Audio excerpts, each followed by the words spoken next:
It's Conduit News Radio with Paul Harrell. Ladies and gentlemen, welcome back to the program. Thanks so much for being with us. Conduit News Radio here this morning on this Johnny Cash Friday.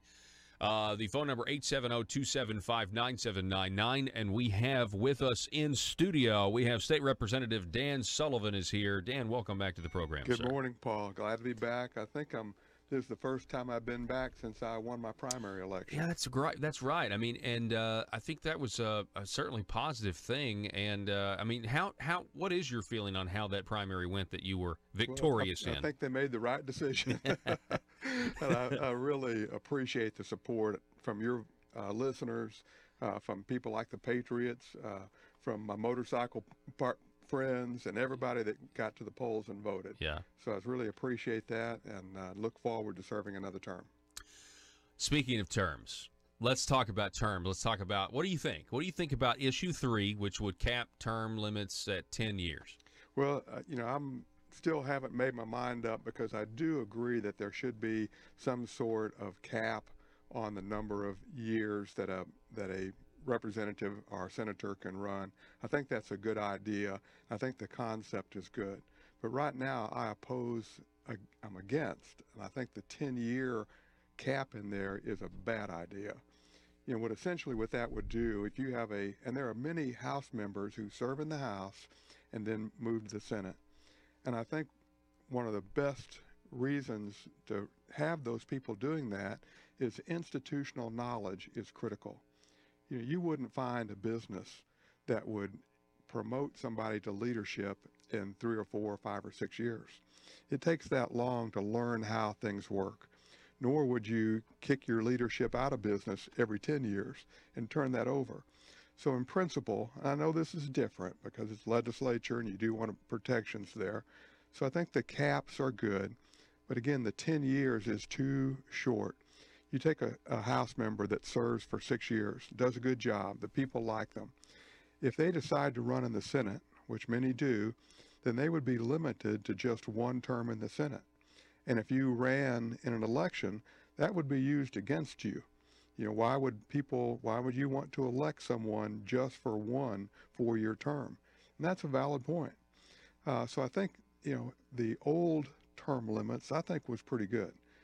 3 years in the House and 2 terms, or 3 terms in the House and 2 terms in the Senate, which went to 14 years. So you're talking about pre-John Woods? Yes. Yeah. Right.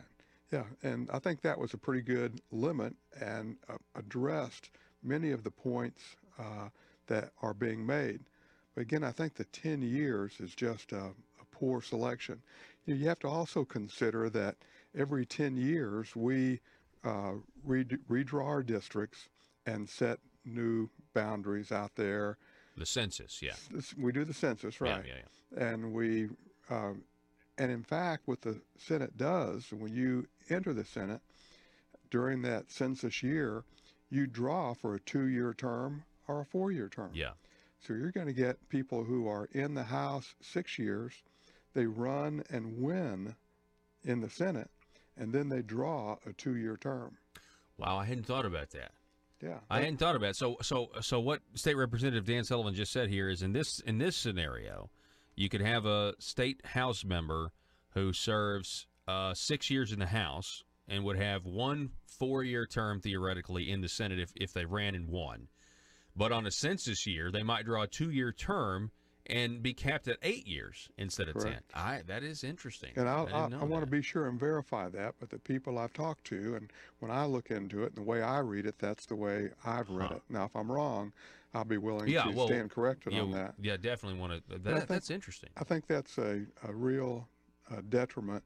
And of course, you can have the broader conversation about people ought to be able to serve who they want to serve, and all of that conversation. But again, I think the 10-year cap is just ill-conceived. And if we wanted to go back to 6 years and 8 years, 3 terms and 2 terms, I would support that. So do you think, let me ask you this, we're talking with State Representative Dan Sullivan. Let me summarize your position. You're for term limits. You're just not for 10-year term limits. You Correct. think maybe where it is now, 16 is a good thing. Well, 16.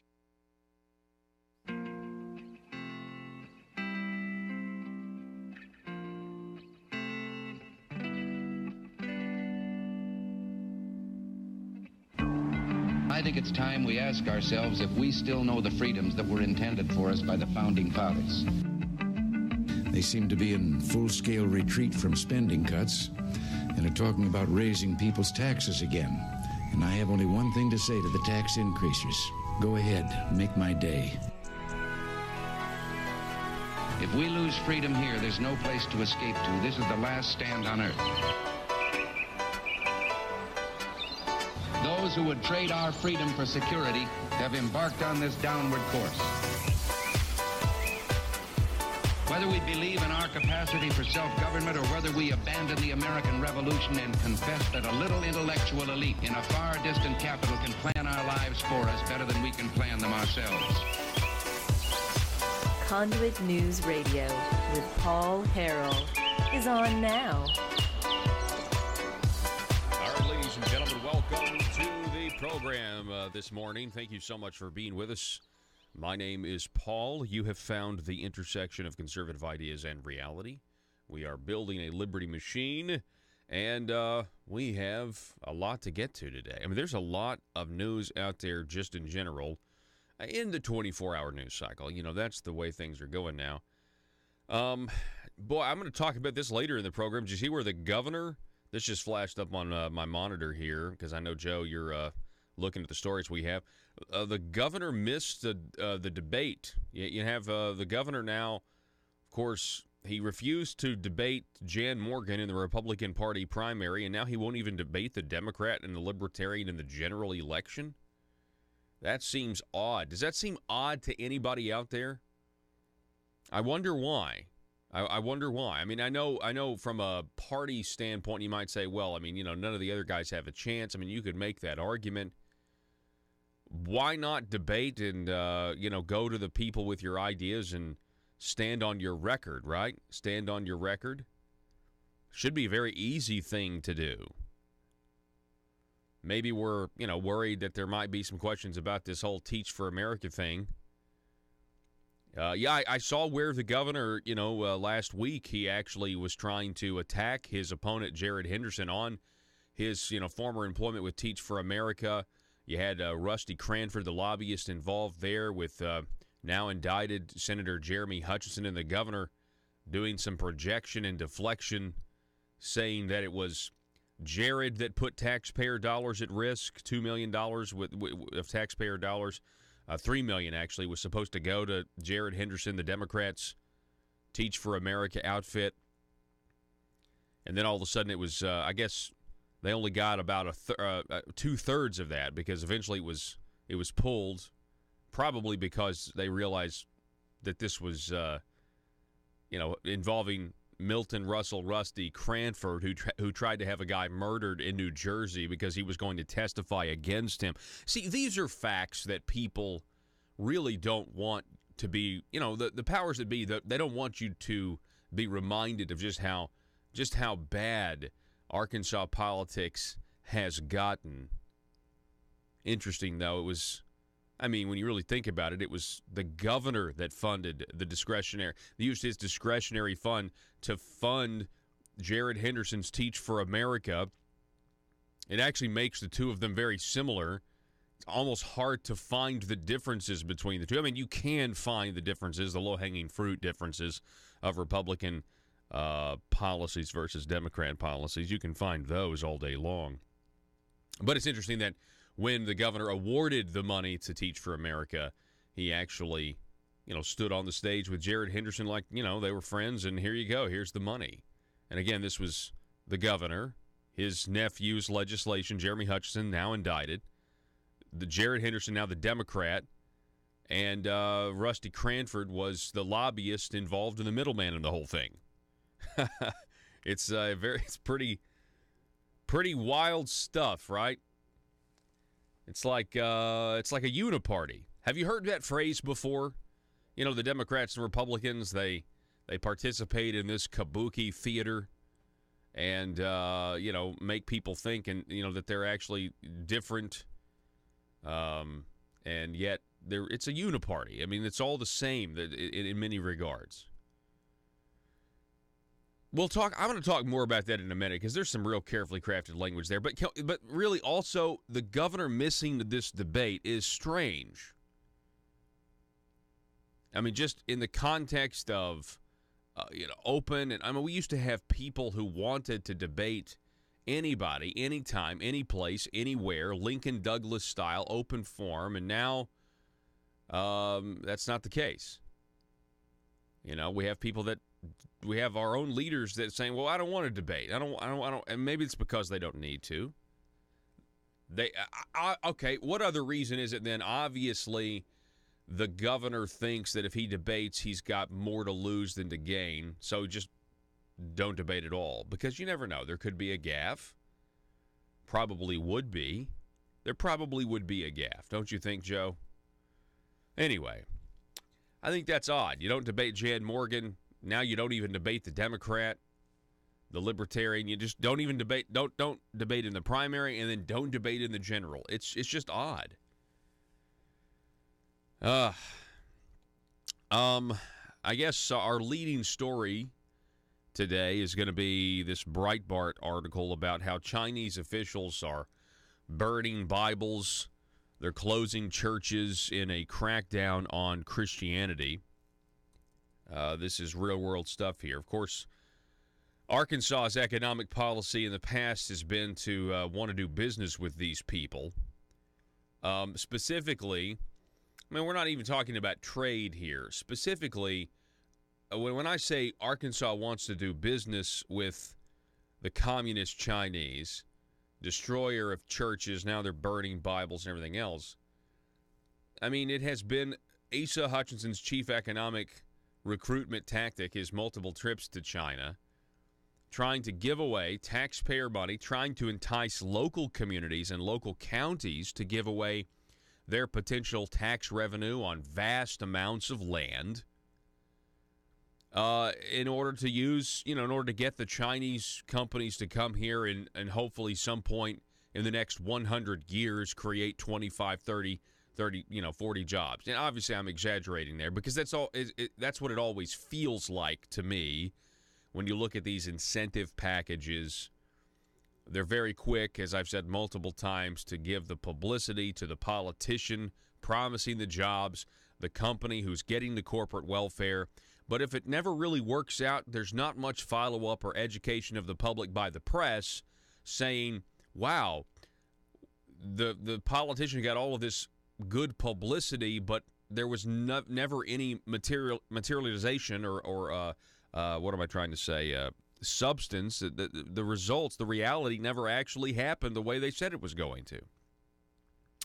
It's early, folks. The phone number, 870-275-9799 is the telephone number if you want to call or text that. Also over Facebook.com/Conduit News. Our YouTube channel, though, go there as well and subscribe to it and click the little bell to receive notifications. So the Chinese government's campaign to, quote, sinicize organized religion, sinicize, interesting word.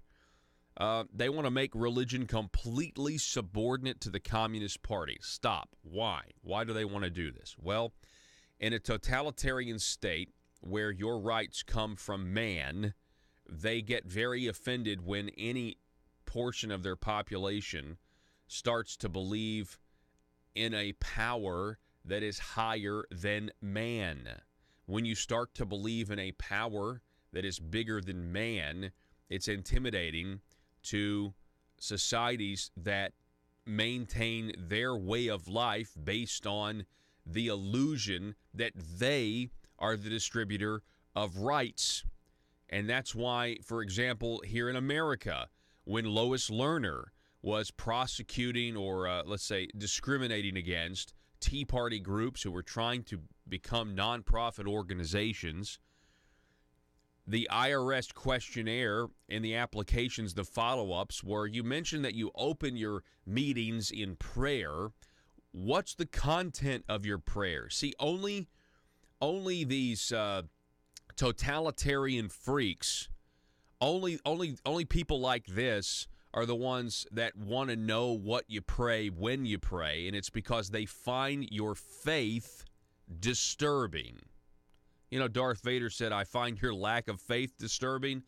Totalitarian people who believe that the government is the arbiter of rights, they find your faith in a power greater than them disturbing. It eats at them.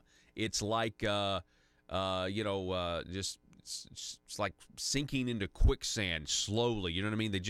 They can't stand it. They've got to know, because it's a threat to them. And if more people start to believe that they're accountable to a creator, to a God, after they're here on this earth, oh my gosh, that might influence their behavior now in some way.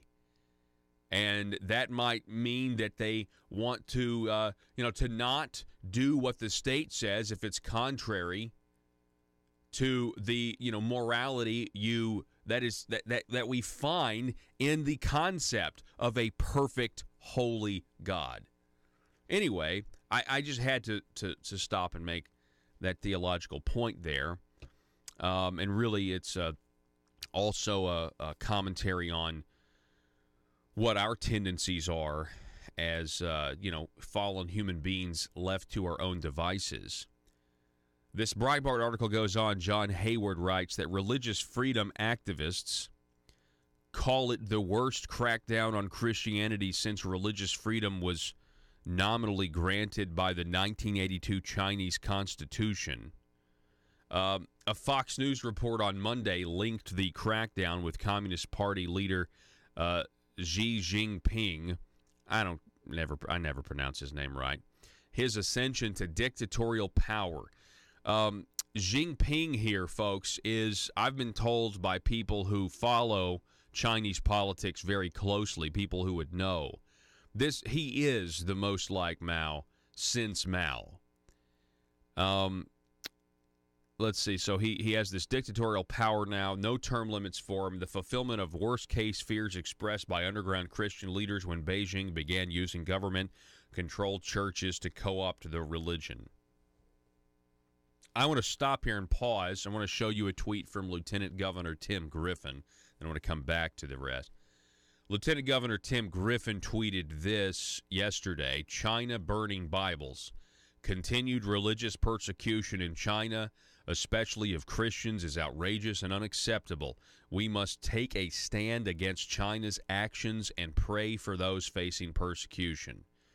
Thank you, Lieutenant Governor Tim Griffin, for standing up and in speaking the obvious. The next question is, and I mean that in sincerity because he's leading here, but the next question has got to be, why would anybody be pursuing? I don't care now. I mean, yeah, we're in a trade war with them, and all that is for the most part new developments. But why, if you really know what China's plans are, why did we even get to this point? Why do you have Arkadelphia? In these national stories talking about Arkadelphia, the China trade war, and Arkadelphia, they're now suffering because they had these jobs promised to them. And why did we even get to this point? Who thought it was a good idea to give the Chinese our taxpayer dollars, to give them access to our resources so that they can make money and make communist China wealthy? Also, what developing nation under the World Trade Organization has the ability to spend billions of dollars in other countries? It doesn't make any sense. It's very suspicious. Why China, especially when they're the destroyer of churches? Conduit has spoken to this. There's articles about it. We now have these stories as well. Go back to this Breitbart piece. The Fox News report on Monday linked the crackdown with Communist Party. So we've already read that part. Sorry, this next part. Activists reportedly filmed footage of what appeared to be piles of burning Bibles and forms declaring that the signatories had rejected their faith. The authorities allegedly forced the believers to sign the forms or risk being expelled from school or losing welfare benefits. A Christian pastor in the Henan city of Nanyang, whose name was identified out of fear of retaliation by authorities, or maybe that's supposed to read not identified, reportedly confirmed that crosses, Bibles, and furniture were burned during a raid. on his church on September 5th. He added that local authorities were in discussions with the church about reforming it, but no agreement had been reached. I mean,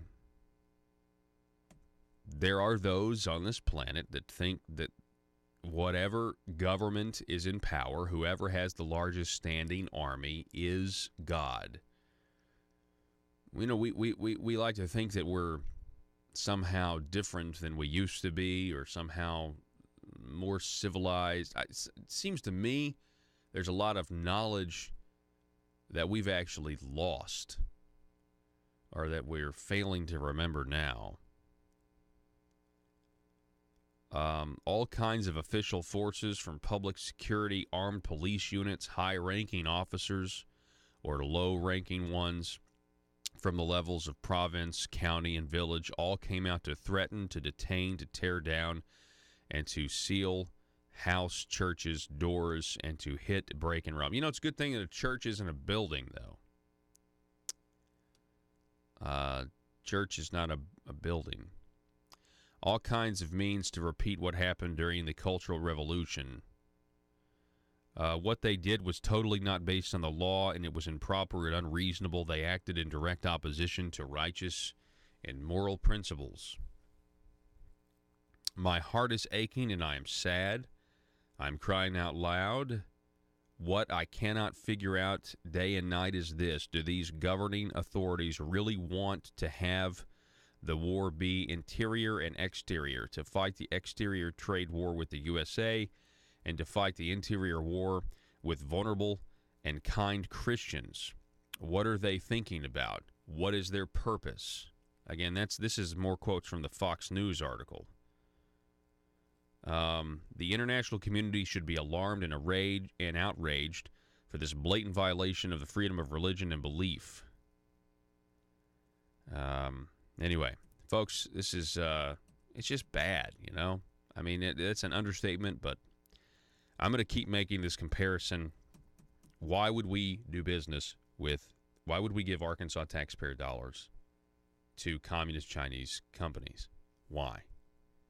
Okay? And then add on that, when we're in a trade war with them, why would we do that then? I mean, you know, we've been making the trade war argument the way that Donald Trump made the NATO argument to Germany. Germany inks a gas pipeline deal with Russia, yet they want NATO protection from Russia, but they're making Russia rich by getting 60% of their natural gas now from Russia, and a former German chancellor is getting rich off the deal as well. Okay? So why would Arkansas? It's a similar comparison, but that actually goes way out the window if you just take the moral argument about what China is doing in their policies. And it's not that you can't trade. Obviously, the United States trades with countries that have terrible human rights violations. That's just part of it, right? But when it comes to recruiting them to come here in our own state, that's where red flags start going up. Speaking of red flags, the Arkansas Legislature Joint Performance Review Committee debating red flag laws yesterday. Moms Demand Action, the radical anti-Second Amendment group, was there. We're going to talk about that throughout the program as well. And coming up at 7 o'clock, we'll be talking with Congressman French Hill. We'll be back in just a moment.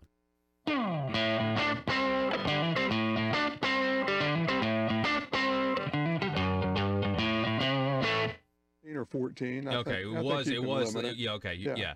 Yeah, because the before John Woods, and then that's the reason we're here, I guess. I mean, the reason why there's such a strict, why it's basically the pendulum has swung even further than it was with this proposal is because, and I've said this on the radio, you know, that the government kind of deceived the people, and so the people are now saying, you know, we're gonna attempt to put an even stricter check on you guys. Well, and I would.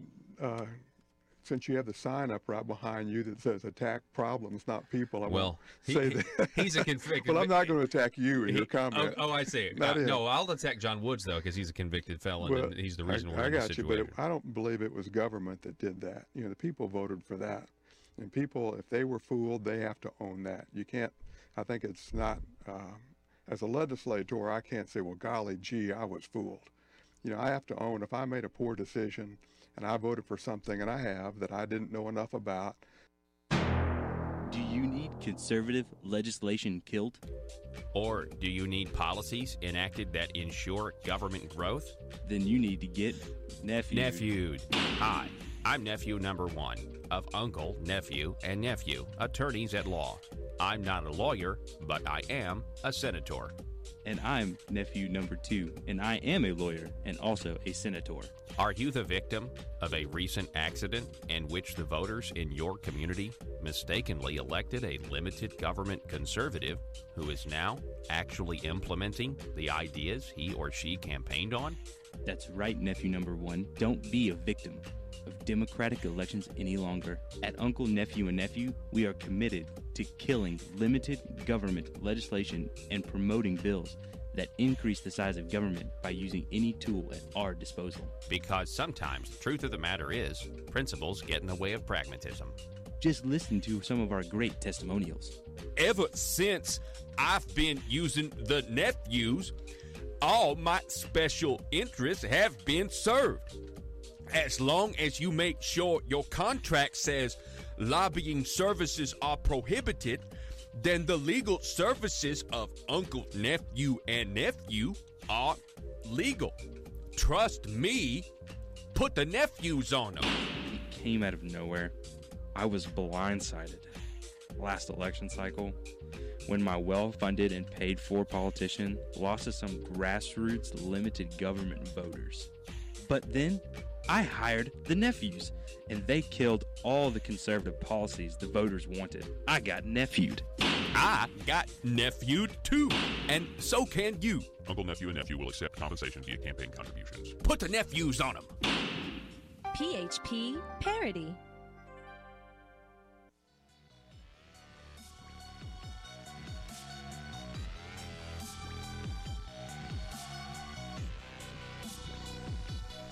Need your daily news fix? Don't forget to tune in to Conduit News Radio with Paul Harrell. Later this afternoon, I'll be sitting down, hopefully, with the chairman of the House Intelligence Committee, Devin Nunes. I'm excited to talk to him about it. I've gotten some feedback from people, what do you want me to ask him and that sort of thing. You know what? Overwhelmingly, the response has been, will you just thank him and tell him to keep going, and tell Devin Nunes to keep having the tenacity, that's the word specifically that was referred, tenacity to keep going, to keep pushing, to keep fighting for the truth in what our government is doing. I'm certainly going to tell him that. I'm also going to ask, one of my questions I'm going to ask him later this afternoon, he's coming to Arkansas. Devin Nunes is going to be in Arkansas, so he's coming in for a Congressman Rick Crawford event. It's closed. It's a closed event to the press. But afterwards, I'm going to sit down with him and just, probably for only 10 minutes. I definitely do want to ask him if the American people are ever going to see the FISA application, if he believes that we'll ever actually get to see the FISA application that started this whole thing spying on the Trump campaign or members of the Trump campaign that eventually led to this phony Russian collusion narrative that CNN keeps hyping, hoping that someday they'll be able to conclusively prove that Donald Trump is a KGB agent. Also, later today, yours truly, I'm going to be up at the Simpkins Buffet in Paragould. The Greene County Republican Committee is having a meeting. I'm going to be there speaking, going over the issues on the ballot, talking about that. I'm excited about that. I'm excited for the freedom to speak, right? Senator Jim Hendren thinks that Conduit should not be allowed to speak at Republican County Committee meetings. We got another one. I'll be at Greene County tonight at 6:30 at the Simpkins Buffet in Paragould. I'm told if you want to get there early to eat, you should. I think I might. Back in just a moment. That I have to own that they didn't trick me. I was the one that made that error. I own that, and I apologize for that. So whether it was a senator that did that or others that did it, the people voted for it. I think it was an error to vote for this current system. And, you know, people are saying that under this current system, a senator or a House member could serve not 20 years, but 22 years based upon that same census rule. Yeah, it can affect you in a positive light in terms of, or maybe a negative light. And I think we just overreacted. You know, it takes a long time for a House member or a senator to get to know the district and people outside the district. You know, it's taken me a few years to get to know people, all the people in the Patriot group. Yeah. You know, of other groups that are out there. It's taken me a while to get to know people who listen to Conduit all over the state. And it takes a while to get to know people who are in Republican committees, in Tea parties, to interact with those people. And I think it takes those people a long time to trust me. You know, they have to see my votes not just in one session, but in a couple of sessions. You know, I don't think I would have won my last election had the people not known me. Even the people that disagreed with me knew me. You know, I had a constituent in one of my communities that said, Dan, your voting record hurts me personally in my business, but you have stood strong for my community. And I'm probably going to end up voting for you because I know how much you care about the people that live in my community. Wow. You know, that it was really impactful to me. And it's true, I do really care about the people in my district and what happens to them, even if I disagree with them. But to build up that kind of trust takes time. And to limit that time to 8 years or limit that time, because essentially this bill is going to say you're not going to have many people that go from the House into the Senate.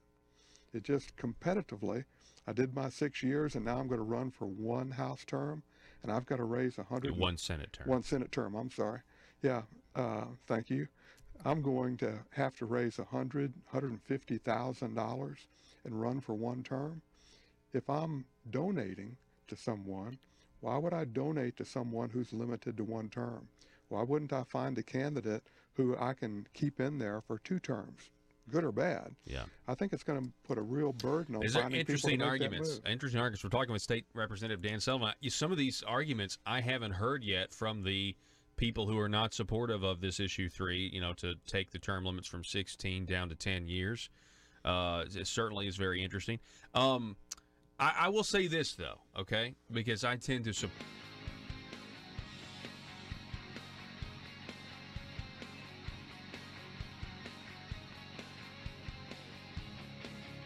The intersection of conservative ideas and reality. Conduit News Radio with Paul Harrell.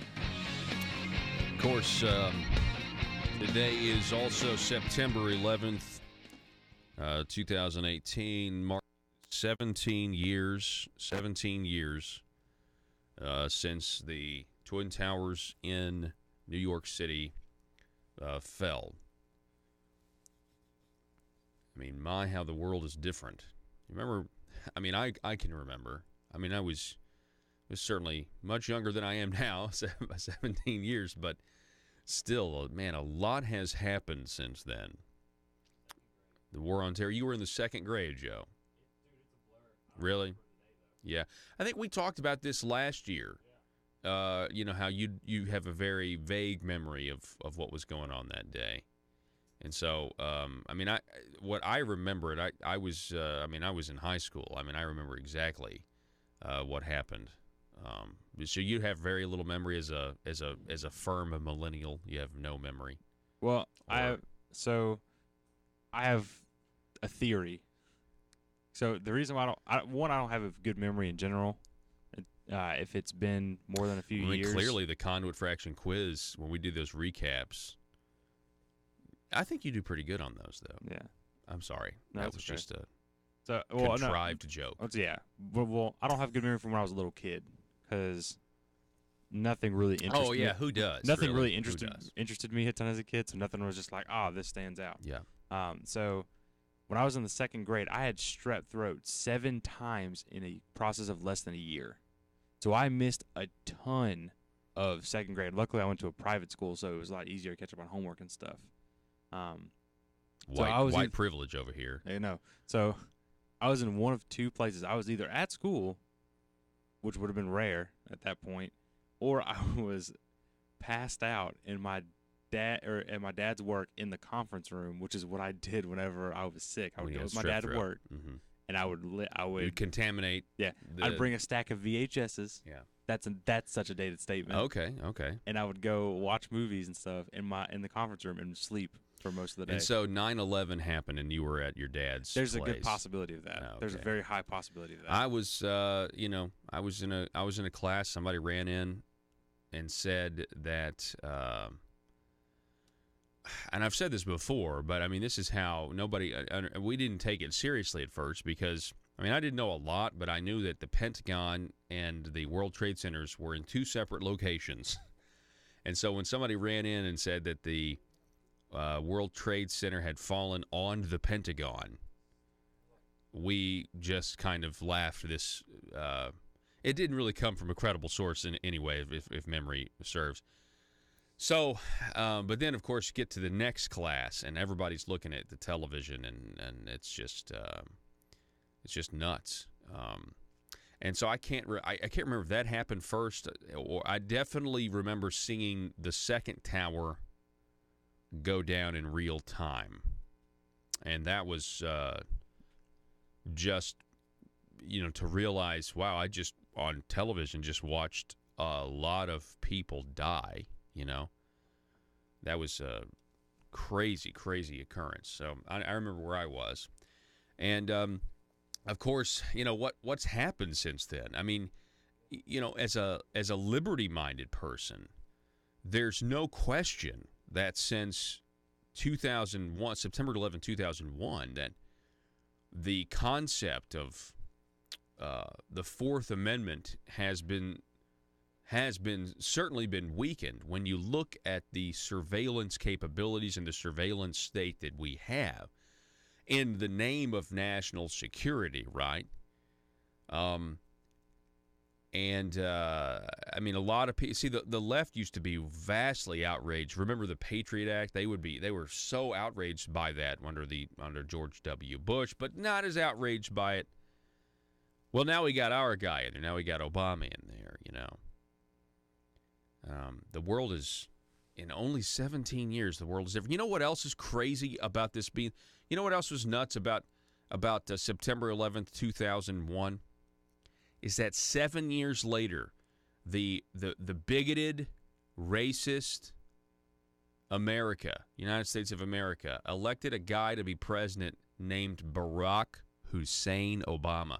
Isn't America such a racist place? Aren't we so bigoted? Don't we have so many prejudices? 11 hijackers, 11 Arabs, 11 Muslim radicals, they hijack planes, they fly them into buildings, they hit us right in the heart of our military in the Pentagon. They had another plane that was, I understand Donald Trump is going to be attending the ceremony of the plane that crashed in Pennsylvania because you had Americans that took the bull by the horns and said, we're taking this thing down. Racist, bigoted America, 7 years after 9/11, elected a guy with the last name Hussein. And by the way, that guy whose middle name was Hussein, Barack Hussein Obama, that guy was supposed to bring an end to racial tensions. Remember that? Remember when Barack Obama was supposed to bring? He was supposed to. No, he's going to transcend race in America. He's going to fix and yet after Barack Obama, because he took every opportunity he could to highlight the differences, not just between classes or millionaires and billionaires versus secretaries or whatever, every chance he could. If I had a son, he'd look like Trayvon. I mean, it was one thing after another. And, of course, many people think that we were more racially divided after Barack Obama than before. And it's, if you listen to some intellectuals of the day, they'll say that, this victim oppressor mentality where we constantly have to highlight victim and oppressor. I mean, take for example, this whole, I don't know if this whole Serena Williams thing. Have you guys seen what happened with Serena Williams? I mean, she broke the rules. Not only did she break the rules, the coach is on video coaching her. She was receiving signals. This isn't baseball, okay? She was receiving signals from the stands. You can't do that. She gets called out on it, and then she has a meltdown. And then it was all sexist. It was sexist. And then, of course, what do the articles say? Serena Williams says that she's fighting for women's rights, and they reduce Serena Williams, one of the greatest athletes, out there. And what is she now? She's the greatest, according to the press report, she's the greatest black female athlete of all time. And I'm just like, we're just obsessed with putting people into groups. And, of course, the media is running with it, and now you have people claiming there's a double standard with men's tennis and everything else. And I couldn't help but remember the last little tennis controversy I think we covered on this program when John McEnroe was asked about Serena Williams. Could she play with the men? And John McEnroe said if Serena Williams was on the men's tour, she would be number 700th in the world. And everyone's like, oh, my gosh, can you believe he said that? That's so sexist. But it's the truth. It's the truth. Anyway, I don't know how I got on that rabbit trail. Let's actually get on to our Conduit for Commerce policy segment. Go to conduitforcommerce.org if you want more information about what they are doing to stand up for economic freedom and small business in Arkansas. The Conduit for Commerce, folks, they are doing the work that other organizations like the Chamber of Commerce, for example, used to do, standing up for small business. And go to conduitforcommerce.org for that. For this particular segment, I want to talk a little bit about government-sponsored vice. Yeah, we've talked about scholarship lottery before, but now we have this casino amendment. So I just did a quick Google search. I wanted a generic article about this, something maybe that's not related to Arkansas. And so, wouldn't you know, casino.org is following the fact that Arkansas is now going to have on the November ballot a question about whether or not we can have casinos here in the state of Arkansas. Now, these are going to be specific casinos, right? And they're certainly making sure a constitutional amendment is they're going to try to pacify the existing gambling outfits of Oaklawn and Southland, West Memphis and Hot Springs. They're going to try to pacify them. Of course, they're not for it. The Arkansas casino ballot question, according to Devin O'Connor, as Issue 4, has finally achieved certification from Secretary of State Mark Martin's office to go before the voters this November. The proposal will ask Arkansans whether they want to amend the state constitution to authorize 4 casinos. The question would earmark the facilities for the Oaklawn Horse Racetrack in Hot Springs, Southland Greyhound Track in West Memphis, and new venues in both Pope and Jefferson counties. Quote, it's time to keep that money where we live to support our economy, improve our infrastructure, and create new jobs, Driving Arkansas Forward spokesman Nate Steele said in a statement. After several days, Martin's office said that DAF had successfully submitted 99,988 valid signatures from registered voters. In 2018, 85,000 qualifying signatures are needed to put a ballot question before voters. Now, this is interesting. Tribal support. There are 2 Native American groups in neighboring Oklahoma that are funding DAF, again, Driving Arkansas Forward. State finance records show that the Quapaw Tribe and Cherokee Nation have collectively been responsible for nearly all of the group's $2.2 million in donations. Both tribes have historical ties to Arkansas and plan to make bids on the Pope and Jefferson County casinos should the amendment receive a simple majority support. Gross gambling revenue would be taxed at 13% on wins up to $150 million and 20% thereafter. 55% of the tax money would be reserved for the state general fund, 19.5% to the host city, 17.5% to the Arkansas Racing Commission, and 8% to the host county. It says here, you might have noticed None of the taxes generated from the casinos would be specifically reserved for the Department of Transportation. DAF has marketed its push as a way to improve roads. That's something to think about. I've noticed people calling them out on that.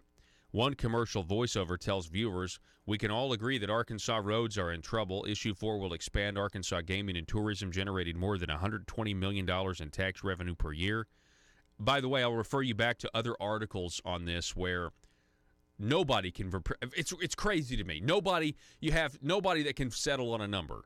You got DF&A, Department of Finance and Administration. There's like, we don't know how much, or we don't think it's going to be as much as they say it's going to be. It's just, I don't know. When the government wants to get something done, they are 100% sure about the numbers. You know what I'm saying? And they feed us phony information all the time. It turns out not to be true. Government estimates are terrible. I mean, obviously I know that, but there's other articles out there. Well, there's one over at conduitnews.com, as a matter of fact.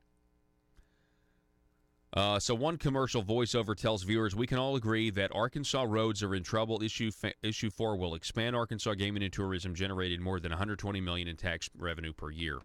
Tourism dollars coming into Arkansas and not out of our pockets to fix our roads." So there's been people challenging this directly, saying, "Listen, if you pass this casino amendment, there's no money that's going to specifically fund our roads." By the way, our roads are terrible. My goodness. Got the Arkansas State Police reminding people, don't drive in the left lane unless you're passing. Don't drive in the left lane unless you're passing or unless there's a police officer on the right side of the road trying to get you for speeding. Then you need to get in the left lane. But you need to stay in the right lane if you're not passing so that, your suspension can be torn up and your tires need to be changed faster. Because the right lanes are terrible. I don't know about you guys, but a lot of the roads I drive on, the right lanes are way worse than the left lanes. Got to stay in that right lane, though, according to the Arkansas State Police. They wanted to remind everybody at the beginning of the summer. Remember that? Opposition rising. The Arkansas Highway Commission issued a statement last month warning voters that the casino question doesn't guarantee money to fix state roads. The Highway Commission has no position on gambling in Arkansas. The fact is, the proposed constitutional amendment regarding casino gambling is not a highway funding proposal. Pew Research reports that Arkansas is the 5th most religious state, with 70% of citizens saying religion is very important in their lives. That might not bode well for a question about allowing new forms of gambling to operate in the state. I mean, should we really put it... Here's the thing. This is why I say state-sponsored vice. You're going to put these two casinos existing in specific geographic locations in our Constitution. That's weird to me. Anybody find that weird or wrong or unnecessary? Pew Research reports that Arkansas, it may not bode well. With Issue 4 certified for the ballot, critics are speaking up. Governor Asa Hutchinson is one of them. He's come out and said, "Let me emphasize that on these amendments, I have to vote just like everybody else, but it's ultimately up to the people to decide yay or nay. I will vote no on the casino amendment because I have always opposed the expansion of casino gambling." Now, this is from casino.org reporting on this, right? Now, we also have... My goodness, are they going to make me log in here? I don't know why so many people want me to re-log in constantly, all the time. Yes, sign in. Can you throw the... Yeah, here we go. Yeah, I'll just use this screen, Joe. Michael Wickline reporting this morning on the casino measure that it's now headed to court, okay? There's now a lawsuit that has been filed against this measure. They want to get it thrown off the ballot, similar to what has happened to Issue 1, the bad tort reform proposal. So there's a committee that's formed. They're against casinos in Arkansas. The lawsuit has been filed challenging the casino proposal. So that's going to head to the Supreme Court. Keep going down there. What else do we have? Let me see what else this says here. Yeah, let's just give the committee's name. So the committee that is filing the lawsuit is called Ensuring, scroll down, I can't see that, Ensuring Arkansas's Future. It filed a statement of organization with the Arkansas Ethics Commission on Monday. Derek Easter of Pine Bluff is its chairman. Steve Copley of North Little Rock is the vice chairman. Michael Wickline reports that 4 of the committee's members are plaintiffs in the lawsuit filed with the High Court. I wonder what they're going to say, though. What's their argument here? Keep scrolling down here. Why are they saying that this needs to be thrown off? The proposed amendment would allow State Racing Commission to issue casino licenses. Yeah, keep going here. I'm gonna get to the bottom of this. The lawsuit said Issue 4's popular name is misleading and not intelligible, fair, and impartial in 3 particular instances. Scrolling down. For example, the lawsuit says the popular name designates Southland Racing Corp. And Oakland Jockey Club as entities that must receive casino licenses, but the amendment's text does not name those corporations. The lawsuit said the ballot title fails to convey an intelligible idea of the scope and impact of the proposal, is materially misleading to the voters, and omits material information that is essential for a fair understanding in 24 different ways. So this is going to be legally complex. It's going to head to the Supreme Court. So now we have not 1 but 2, and we got 3 as well. We're gonna, because there's been a lawsuit filed against Issue 3, the term limits. So we got lawsuits filed, Issue 1, Issue 3, and Issue 4. Interesting. We'll see what the Supreme Court does with all this. Folks, I want to remind you again, if you want to know about how to stand up for small business, putting Arkansas small business first, go to conduitforcommerce.org right now. We got to take a break. Back in just a moment. If you believe the Second Amendment protects your right to defend your home with a firearm, where do you turn if the government confiscates your gun? To the courthouse. The Founding Fathers created your 7th Amendment right to a civil jury to protect your freedoms. The courthouse is where you fight the overreaching hand of government. And the Brad Hendricks Law Firm is where the fight starts. Call the Brad Hendricks Law Firm at 501-221-0444. The Brad Hendricks Law Firm in Little Rock, standing ready using the 7th Amendment to protect your Second Amendment rights. Russellville-based firearms manufacturer Omega are making clones of the most notable German firearms in the world. These delayed rotor-lock firearms have been and are currently used by law enforcement and military worldwide. At Omega, they manufacture their guns right here in Arkansas and produce the best reproduction in the marketplace that comes with a complete 5-year warranty. At Omega, they take firearm manufacturing seriously and offer discounts to active and retired law enforcement. Whether you're using Omega firearms to defend the public, defend your family, or for target practice, Omega has your back. For pricing, go to omega-guns.com. That's omega-guns.com. If you're like me, you believe that small business is the heart of Arkansas's economic engine, and it should be viewed that way by the politicians in Little Rock.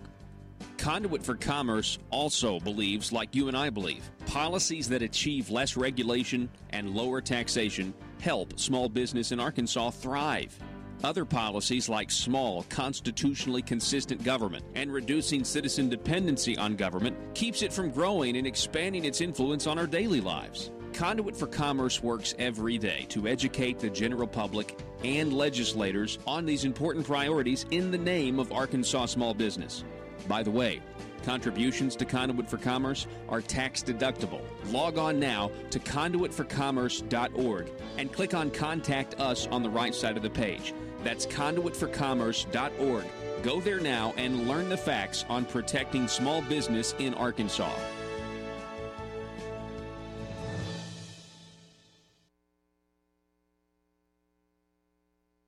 The 10-year, the term limit thing.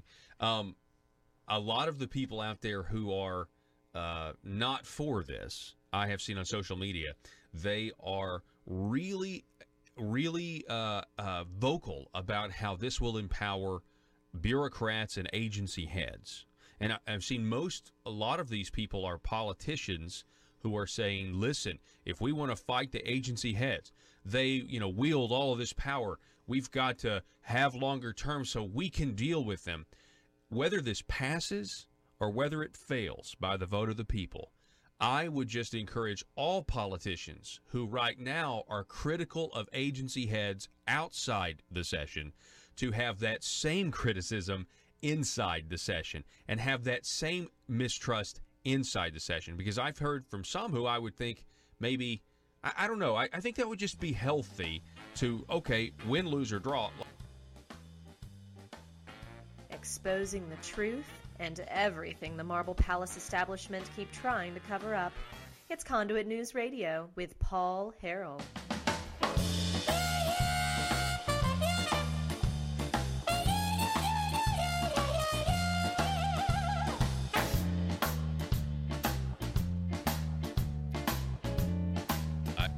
I guess said a lot of this. Sorry about my microphone is not wanting to act right here. I said this, I guess, before I left on vacation a couple of times. This growing scandal in the Catholic Church. You know, I can't even believe that we are. I mean, to say it's a growing scandal at this point is just not even accurate. I mean, it's. And in my lifetime, you know, when the Catholic Church is in the headlines, we all know why. Like really? I mean, when's the last time the Catholic Church has been in the headlines and it not been about sexual assault? The Diocese of Little Rock has released the names. It's a preliminary list of clergy that they claim there are credible allegations of sexual abuse of a minor. And, you know, it's everywhere. It's not just Pennsylvania. I mean, because if you look at what's, there's a piece in the Gazette by Kat Stromquist on this.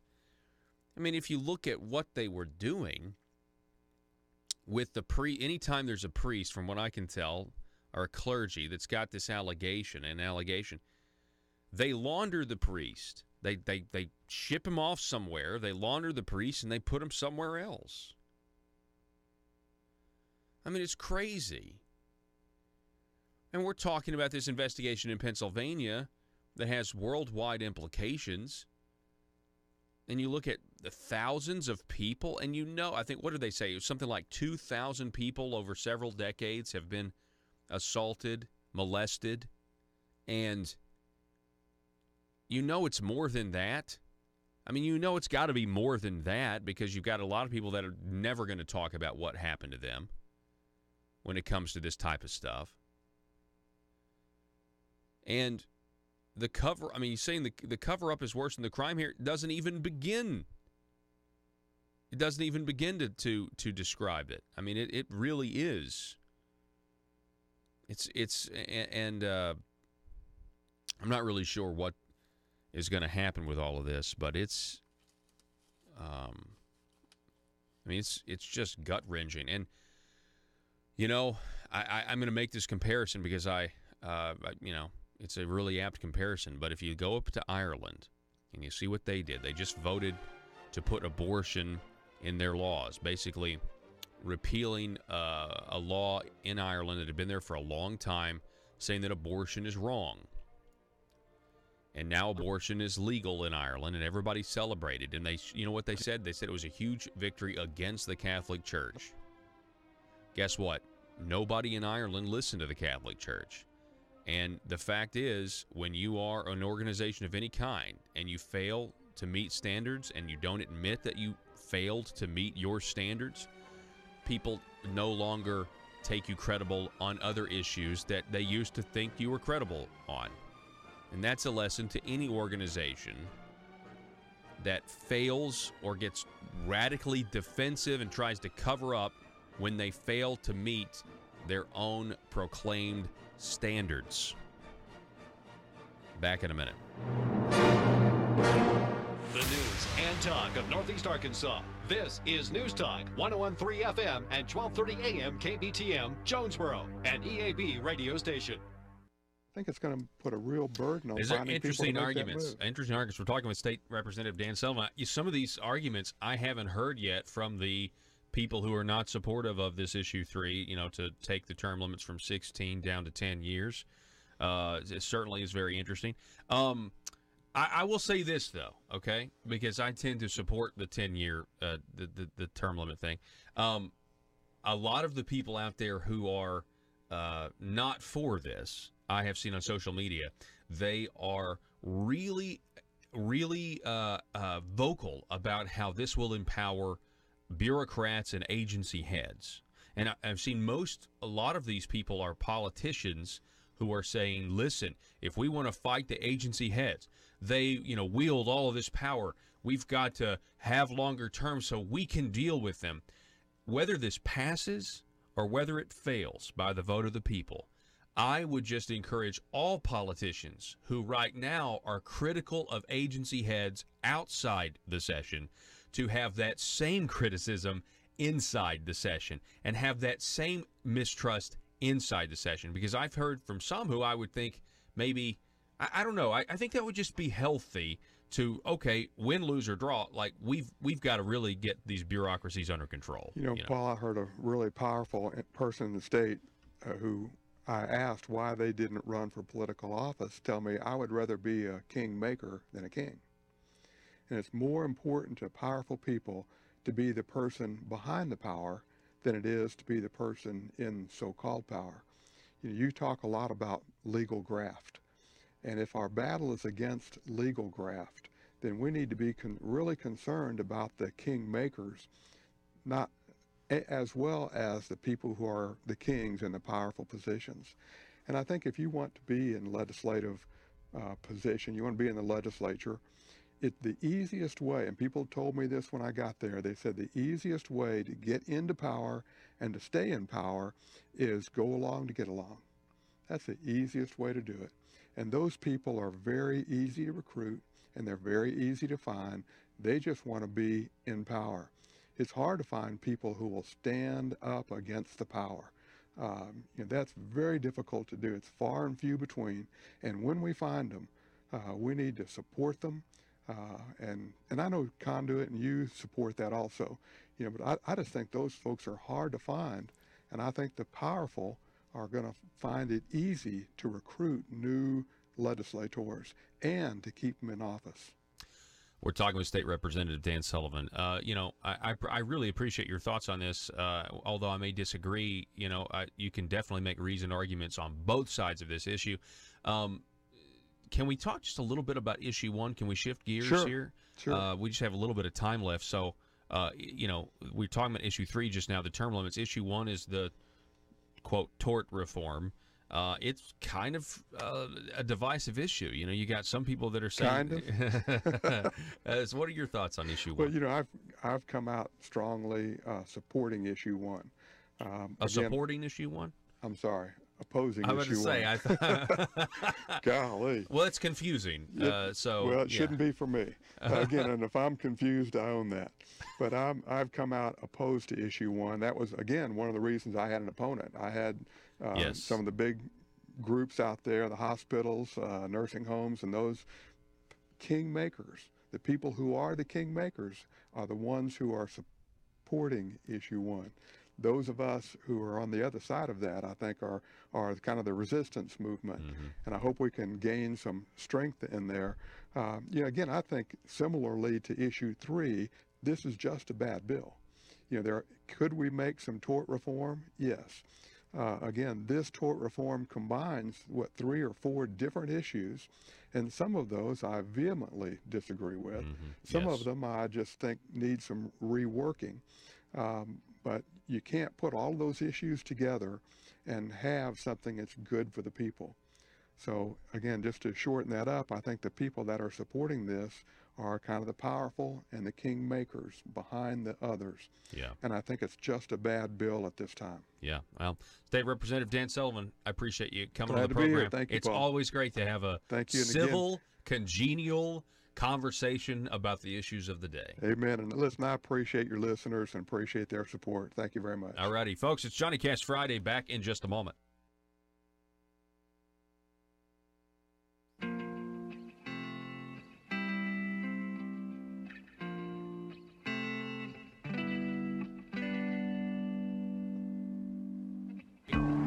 I think it's time we ask ourselves if we still know the freedoms that were intended for us by the Founding Fathers. They seem to be in full-scale retreat from spending cuts and are talking about raising people's taxes again.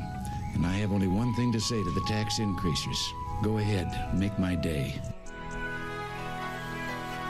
If we lose freedom here, there's no place to escape to. This is the last stand on earth. Those who would trade our freedom for security have embarked on this downward course. Whether we believe in our capacity for self-government or whether we abandon the American Revolution and confess that a little intellectual elite in a far distant capital can plan our lives for us better than we can plan them ourselves. Conduit News Radio with Paul Harrell is on now. All right, ladies and gentlemen, welcome. Hour number 2. Thank you so much for being with us today. I want to welcome back to the program. We got on the telephone line this morning. Congressman French Hill joins us again. French, welcome back, sir. Paul, it's great to be with you. Thanks for the invite. Yes, sir. Hey, I want to start with the fact that this is the 17-year anniversary of the September 11, 2001 terror attacks on New York and the Pentagon. And I just, where were you? I mean, a lot of people ask that. You know, where were you on September 11, 2001? At 7:46, I was driving between Bentonville, Arkansas, and Bella Vista, Arkansas, to go to my first meeting with the FDIC on a bank acquisition up at Bella Vista of a failed bank there. And I remember vividly hearing the news story that a small plane had clipped the antenna on Tower 1. And, of course, that's not what happened, but that's, as I was driving along, that's what the news report was. Wow. And I was just saying last hour how much this event 17 years ago changed the country, the mentality of the country. Seems like, forever. Lots happened in 17 years. Well, it's amazing. First, I want to say my salute to the families who lost somebody on 9/11, a first responder or somebody in one of the attacks. I lost a very good friend of mine I worked with at the Senate Banking Committee. Neil Levin was our counsel on the Banking Committee, and he had been named the head CEO of the Port Authority, and he was up in the windows on the world that day. And I think about him every year. He left his family behind. Yeah, it's changed our whole focus, and it's been devastating to see Islamic terrorism brought to the shores of America and brought to the shores of Europe, and it's changed our whole defense posture since that fateful day. Yeah, it certainly has. I want to talk just a little bit about what you've been doing in Washington, D.C., and one of the things, that really stuck out to me, there's this program called the Congressional App Challenge. And first of all, tell us a little bit about that. What's the Congressional App Challenge? Well, it follows on about 30 years ago. Congress wanted to encourage arts, and they had an art contest for all 435 congressional districts from high school students, and the winners from each district hung their art in the Capitol. And it's beautiful. You see it as you walk through the tunnel of the Capitol. So to flash forward to about 3 years ago, they wanted to encourage coding for high school students and encourage STEM activities, so they created the Congressional App Challenge. And last year, it's really grown. We had 75 applications submitted over the last couple of years, so it's really grown in our high schools, and we're encouraging our high schools to submit apps. And one of our winner last year, Ann Lee at Central High, went on to compete in the Nationals and was recognized in Washington. And that's what I thought was interesting. This Arkansas and Ann Lee, her app specifically was a car check app to help parents not forget to take their children out of the car. And this is a tragedy, a potential tragedy that has actually happened and hit home right here in Arkansas. And I thought, wow, what a great idea to have an app to say, to remind parents to not leave their kids in the car, Well, this is what I love about kids, because they're unfiltered when they're thinking about art or thinking about coding for an app. They don't have all the clutter a lot of us older folks have when we're thinking about thinking creatively about solving a problem, finding a solution. And so these kids are looking at everyday issues and looking at their affection, having grown up with a digital world, and looking for an easier way to accomplish a task. And in this instance, think about the kids that might be saved because of it. She's had a lot of interest in her app. She's a remarkable young woman. We're talking with Congressman French Hill. Let's talk about the economy. What are your thoughts on, you got the unemployment rate of young Americans is doing good. You've got excellent GDP growth, looking like, according to some, predictions, it's going to get even better. What are your thoughts on this, Congressman French Hill? Well, Paul, look, just in the last few hours, we've had President Obama trying to take credit for the faster economic growth. And I just find that really preposterous. During the last couple of years of President Bush, when we slumped into recession and then had the crash, and then all 8 years of President Obama, you had economic growth at 1.8% average for that period. That's the lowest since World War II. It was a very bad, anemic recovery. And part of that was the $1 trillion cost and complexity of the Affordable Care Act, cutting people's work hours back in the Affordable Care Act, putting on new regulations across all sizes of business, condemning business, passing the Dodd-Frank Act, which hurt loans for families and businesses and for individuals. So I think President Trump does deserve credit for the faster economic growth. When you see the removal of regulations, billions of dollars of costs removed in regulatory burden at the federal level by this president and by congressional action, as well as the Tax Cuts and Jobs Act. These have spurred economic growth and brought jobs back to the U.S. and created new opportunities. Plus, people are not talking down business. Trump, as a business guy, is out talking up business. So I really think it's impressive to see that we've now averaged 3.1% in the last 18 months, had this recent quarter just over 4%. The Atlanta Fed thinks we may get another quarter over 4%. And I just would say to listeners, those are not trends, but if we have a trend that has economic growth over 3%, that's excellent, really good. And it allows us to have the resources we need in our federal government, and that means that people are going to see higher wages and more job opportunities. You are exactly right. And then, then you have small business optimism. As it's at a record high. People just feel good about going to work. And so it's just, really, really exciting times. And, we need to continue this. Don't need to go back to the old policies. We need to continue with these policies and, even better policies in the future. Right. The Fed has been slowly raising interest rates. They've got a plan to slowly normalize rates from the absolute ridiculous levels that they stayed too low, in my view, too long after the crash based on the Fed's easing policy. I think they should have begun a slight increase earlier, but nonetheless, they're doing it. And we're seeing their timing on that's important because we're now seeing robust wage growth. We've seen the fastest wage growth for Americans in this last reporting period that we haven't seen in a decade. Mm-hmm. So people's wages are going up. I know the opposition political party claims they're not, but they are.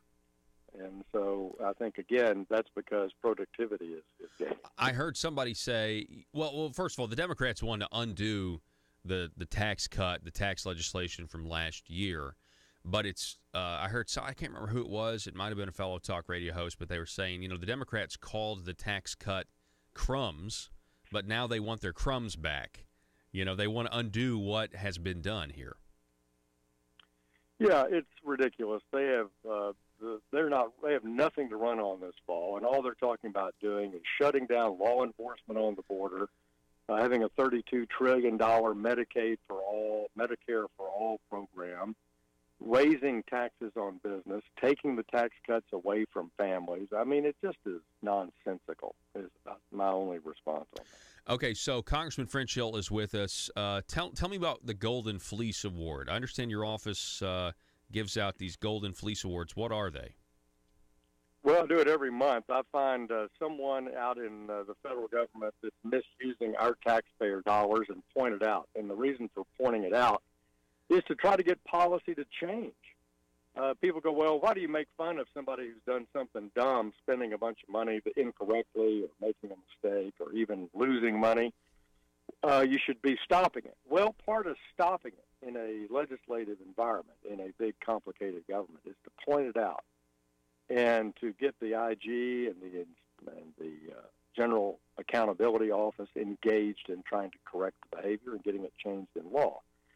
So the Golden Fleece Award is handed out to the worst performer of the month who's fleecing our pockets from our tax dollars.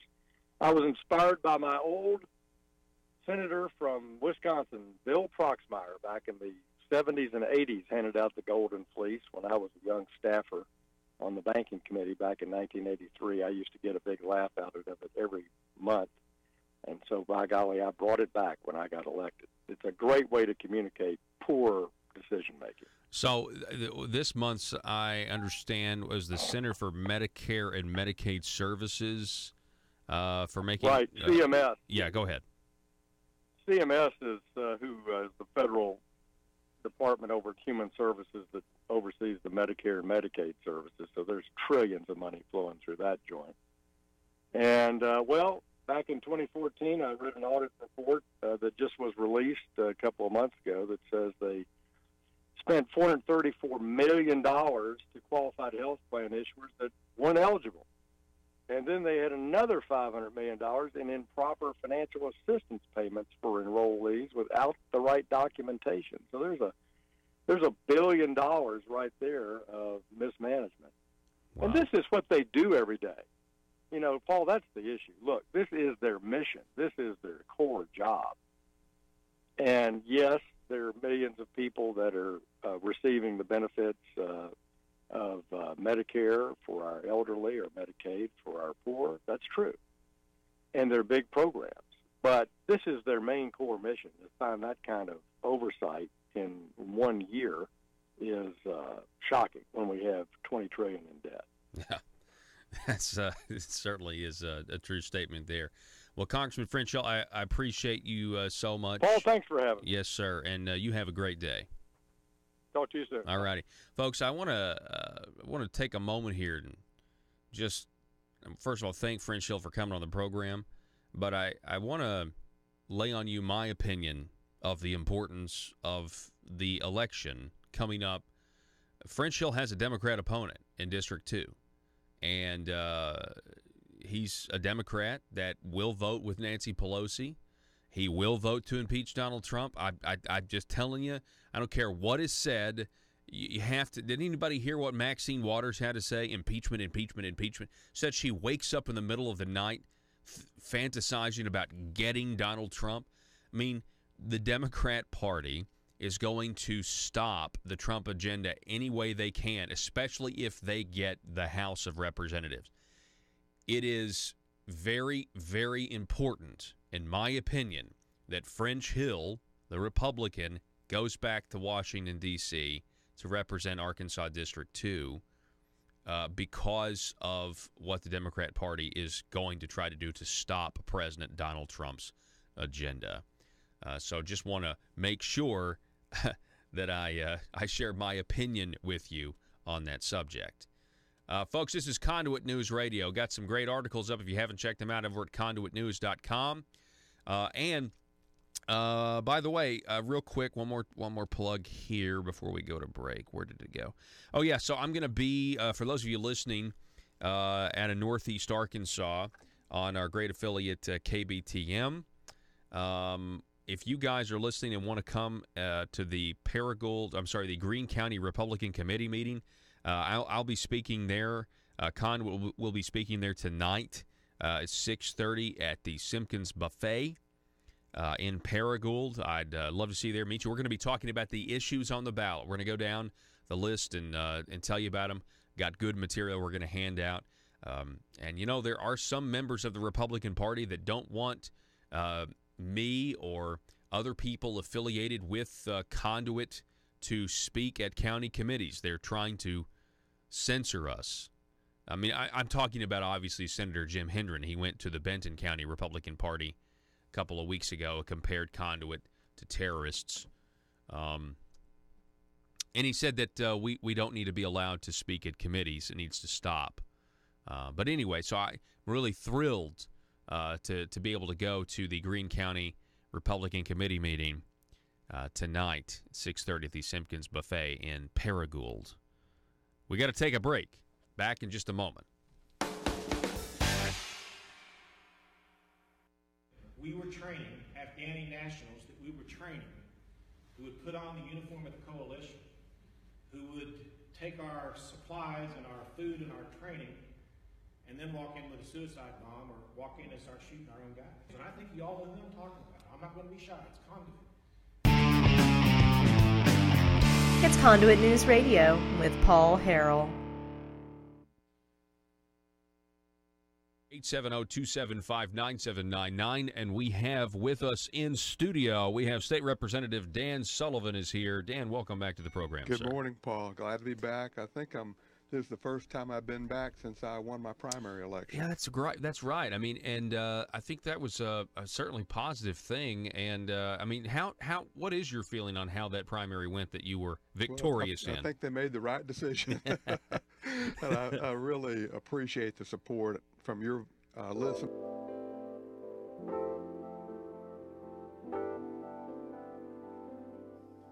Money, power, prestige, essence.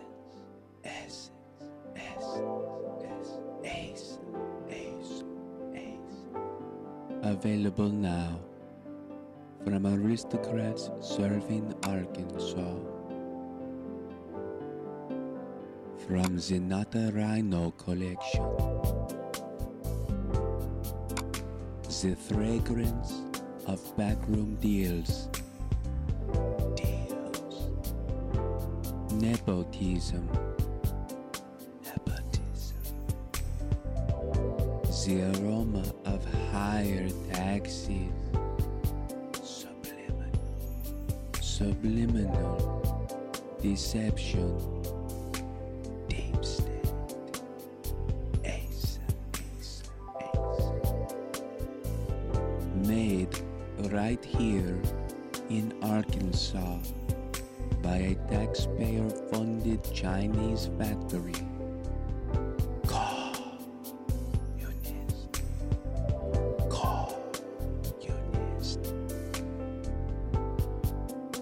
Every bottle carefully crafted for you.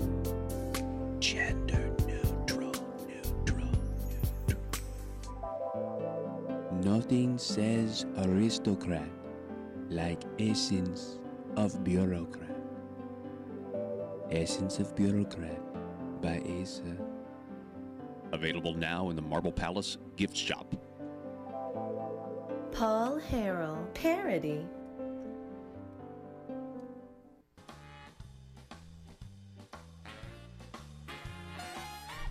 Determined to drain the swamp in Little Rock, it's Conduit News Radio with Paul Harrell.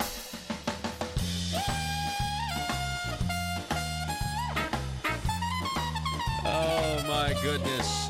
All right, welcome back to the program, ladies and gentlemen. Welcome, welcome, welcome. So, yeah, I think it's time. Let's do this. What is today? Tuesday. So today is Tuesday, and, well, let me just do this. Let me do a carefully crafted language segment here. Of course, carefully crafted language. This is a phrase that was invented by who, Joe? Yeah, go ahead. What he said this one time. Remember this? I want to refer everybody back to my remarks because that's the key language that was carefully crafted.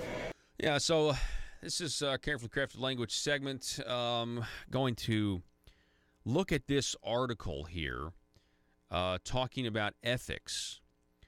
This was from last week. Hunter Field and Michael Wickline talked about how ethics has been raised as an issue in the Arkansas governor's race, and that you have Jared Henderson and Asa Hutchinson, Democrat and Republican, here sparring over how they used to be good friends.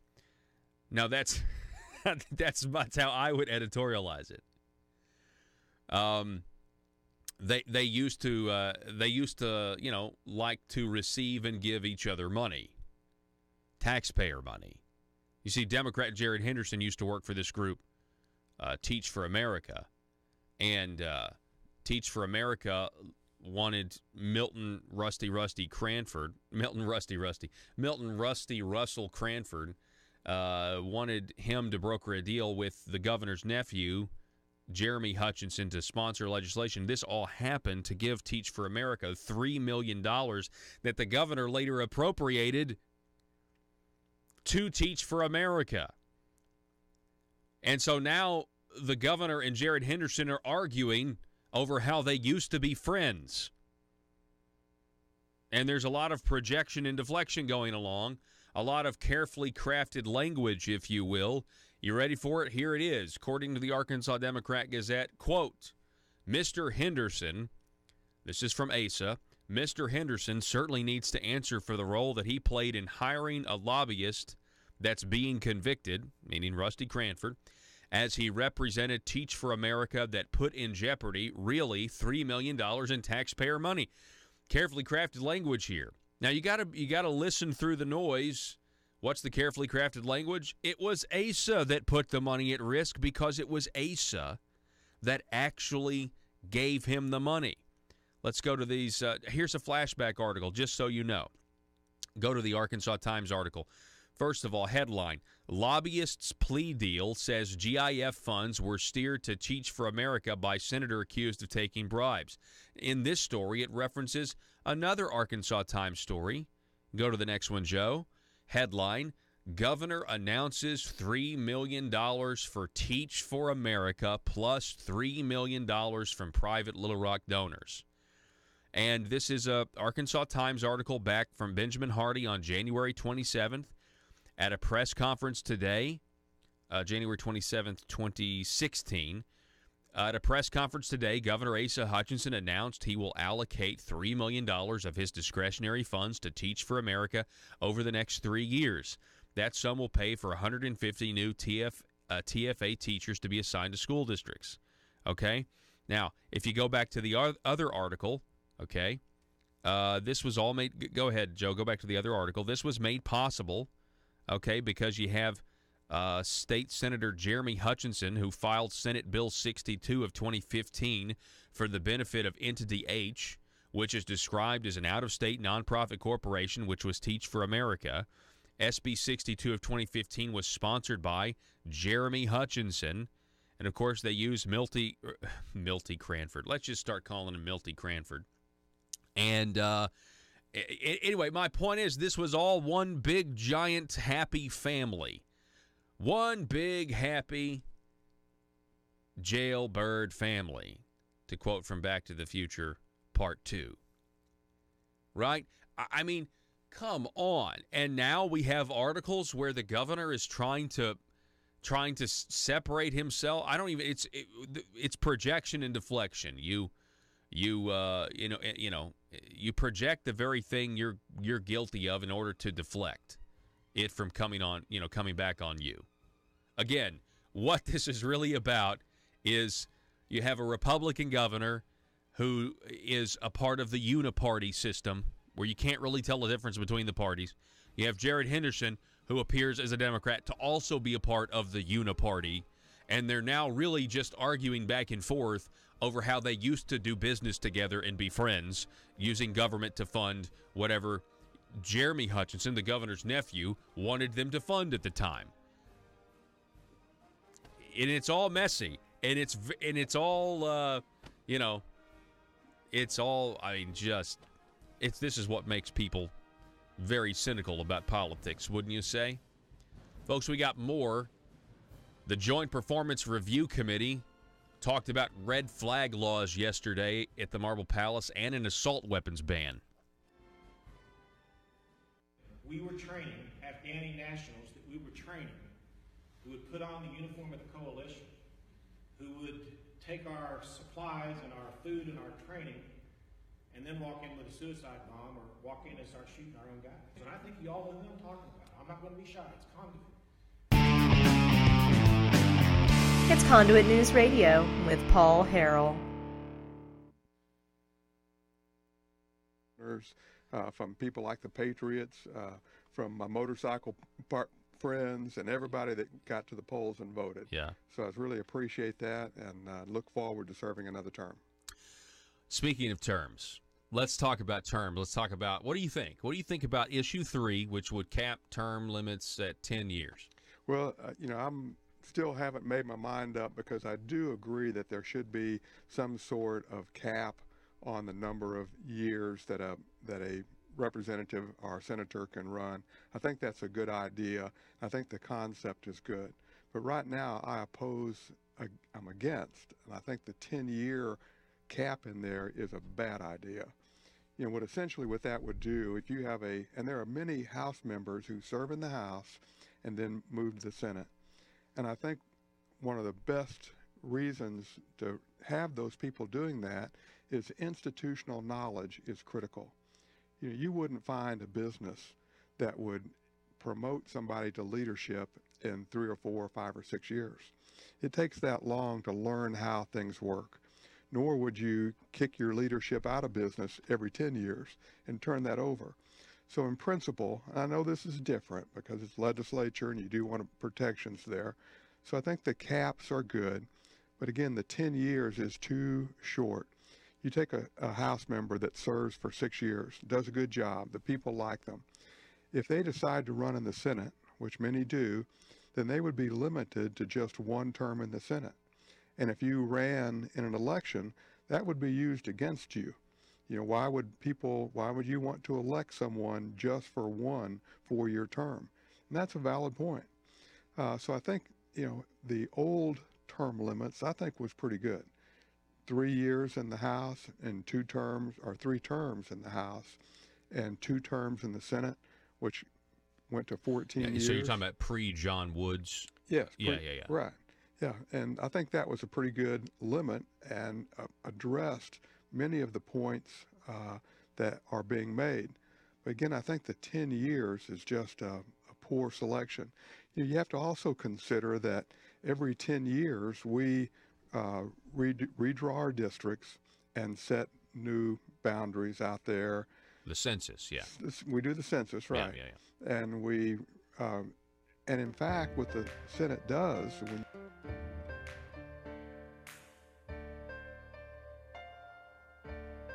Bringing you your daily dose of truth. It's Conduit News Radio with Paul Harrell.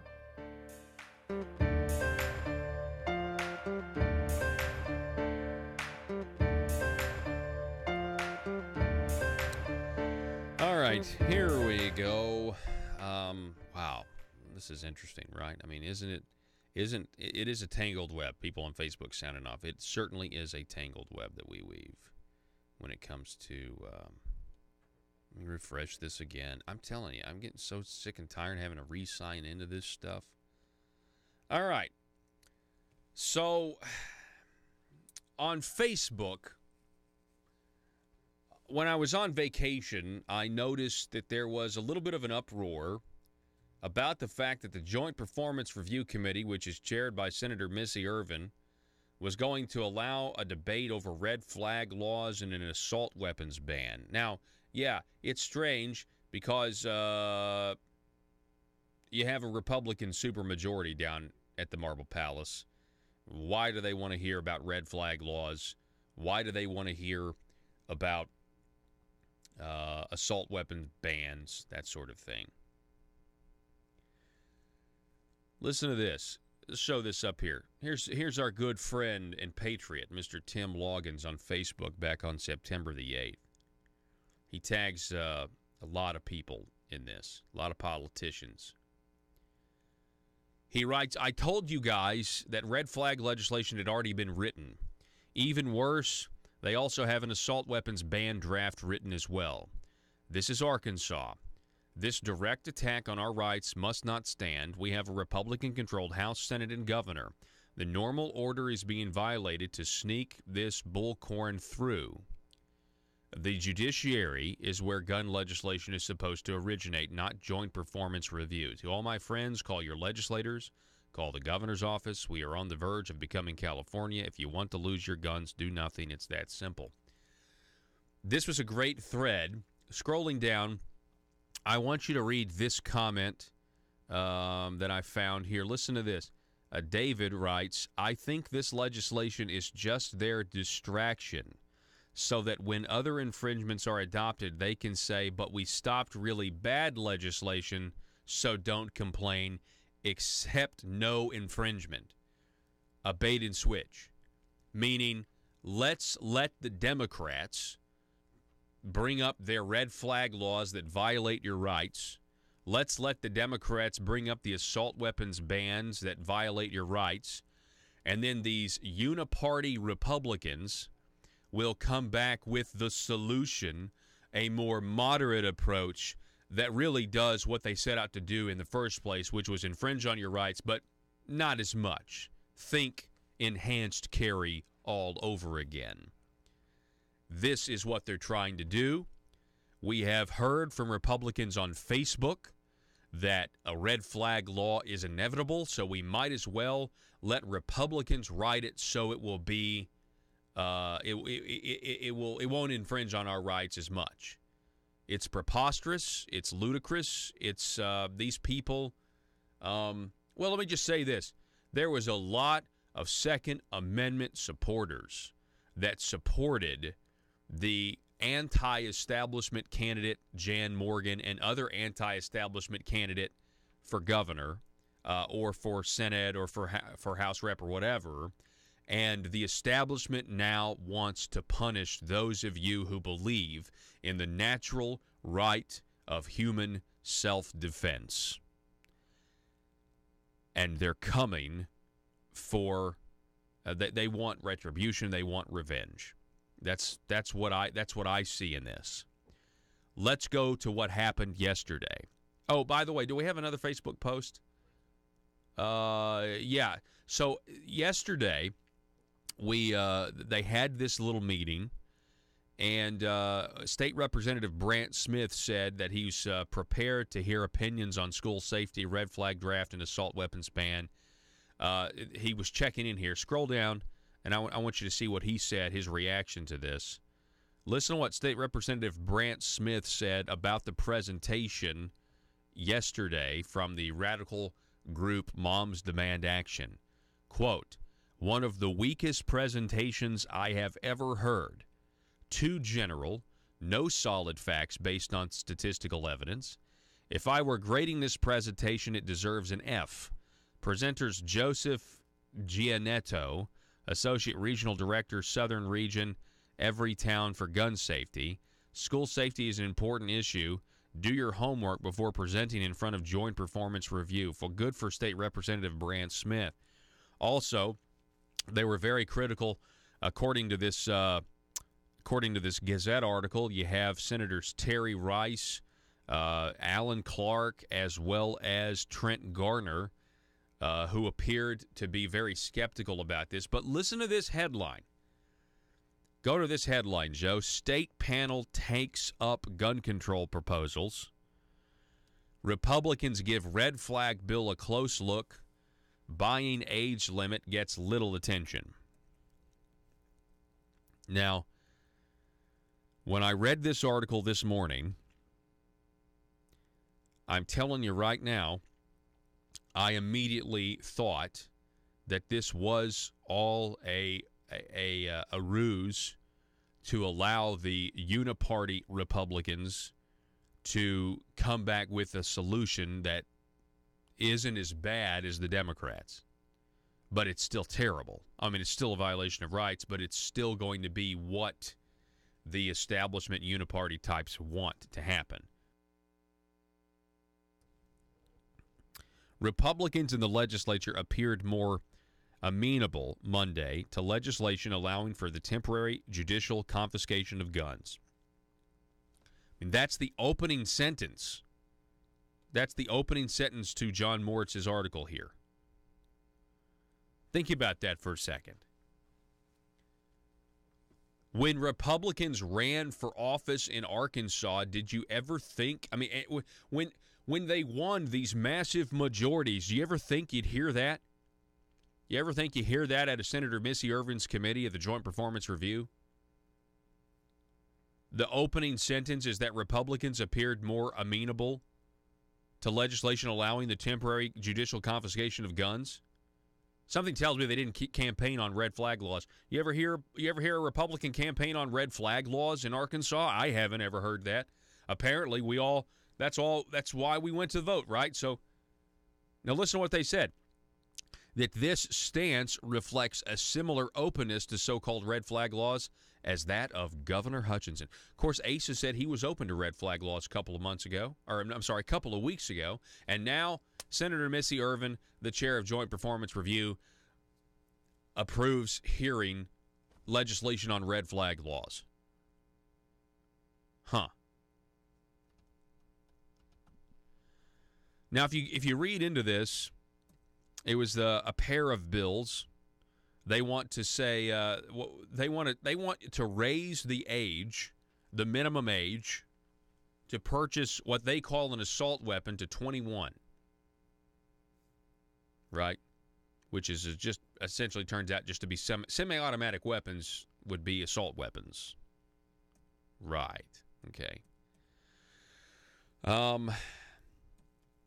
One group, Moms Demand Action for Gun Sense in America, raised objections in July after its members were shut out from speaking at an earlier hearing.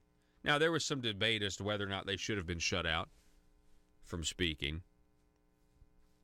I mean, I heard from people that they should have been allowed to speak. I understand. I hear you. I mean, my whole perspective on that was,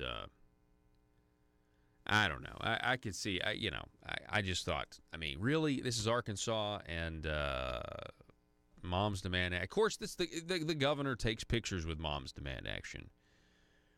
Big, I guess he's a big, I don't know why. Still to this day.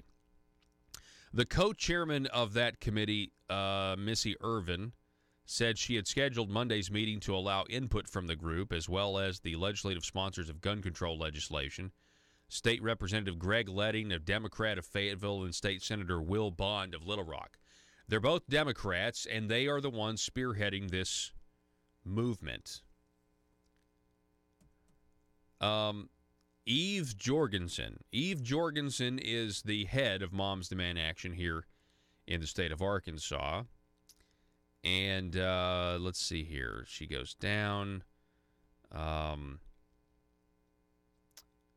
Let's see here. Referring to a panic situation at last month's Salt Bowl at War Memorial Stadium, where unfounded reports of gunshots sent the crowd of thousands fleeing, Jorgensen said the members of her group oppose arming people outside of law enforcement authorities to intervene in such situations. She says more guns in that situation would have not been helpful. More guns could have made it a lot worse. Now, I will... Yeah, she has no evidence of this, but if you'll go back and watch the videos of people fleeing for their lives at War Memorial Stadium, I want you to go and watch that. We covered this on the program. That is what the government thinks of you. That is how the government sees you. They see you as a fleeing sheep, fleeing for your lives while potential bullets are flying everywhere, where you have no recourse, where you are running for your lives with your family in hand, and that's what you saw in those videos of dads holding their daughters by the hand, trying to walk out, funnel out of a stadium, and you're just you're fish in a barrel. And I'm tired. I don't want the government to enact any more fish in a barrel policies when it comes to our Second Amendment rights. It's terrifying if you go watch that video, the idea of being in that situation and not having the human right to self-defense because the government says they can't trust you. You need to rely on security, which from what I could tell was nowhere to be found. I mean, I know they were there, but you get my point, right? Had there actually been a shooter, the gun-free zone is clearly the problem. The only way to stop the shooter and to end his little fantasy is to send bullets back in his direction. Then you have Everytown for Gun Safety. They support the red flag laws. They support higher age requirements for gun purchases. Red flag legislation, as it has been referred to in other states, was one of 5 laws examined by the Arkansas Democrat Gazette in its investigation last month. So I want you to look at this from a broad perspective. The Democrat Gazette here, writing this article, John Moritz, and then the Democrat Gazette's larger article on the front page that was, in my opinion, in many cases about scare tactics, adopting liberal policy, liberal talking points about how guns are scary and essentially sentient beings that are floating around deciding who to kill next. And Arkansas, by the way, I mean, Arkansas apparently outranked Illinois in gun violence according to their research and statistics. It's like, how can you bring that up? How can you say that in Illinois is nowhere to be found, Chicago's nowhere to be found, and they're a gun utopia, they're a gun violence, I mean, very high gun violence, and yet they have what liberals should consider as far as gun control laws, a utopia, and yet they don't have a utopia. And so you have that article now combined with this meeting, red flag law. It's like the article gets written, and now the Joint Performance Review here's stuff on red flag laws and raising the age to buy a firearm in Arkansas. What's going on here? I mean, it seems like there's going to be a lot of people outraged when they find this out. Wouldn't you think? And then the Republican uniparty people come in and say, we'll stop the Democrats' bad legislation. Here. But we've got to do something, right? We've got to replace it with something. Here, let me give you my ideas and my legislation. I mean, it's the same thing they did with Charlie Collins' bill, but kind of in reverse. Charlie Collins' bill, bad. Here's the good, and it's an infringement. I mean, it was talking about enhanced carry. It goes on here. Still, Republicans on the committee seem skeptical. Thankfully, State Senator Alan Clark, quote, "Is there any way to do this that is less likely to take away rights? Have you got it as narrow as you can make it?" Good question. State Senator Terry Rice saying that you should focus rather on Hollywood TV movie gun violence, while State Representative Brand Smith, Republican from Jonesboro, said that laws aiming to stop mass shooters would only make them better at flouting the law. Then Senator Trent Garter, a Republican from El Dorado, said that gun control activists use faulty logic because they focus on deterring gun ownership instead of arming people like teachers to stop shootings. Quote, "It only addresses if, it doesn't address when," Garner said. But here is what's interesting. Parade leader and freedom of speech arbiter, Senate President Pro Temp-elect Jim Hendren, sought to figure out what is allowable under current state law. quote, a lot of us are having to get educated on the issue. There is a willingness to have it explained to us. Interesting. Then you have State Representative Bob Ballinger asking, what is the purpose of it? Noting that the law could be skirted by teenagers who buy deadly non-semi-automatic weapons. Talking about raising the age. Irvin, the chairman of the committee, said the panel's next meeting will focus on issues related to mental health. She said she opposed red flag legislation. Well, good for Senator Missy Irvin opposing red flag legislation. Not sure why this was on the agenda in the first place. Joe,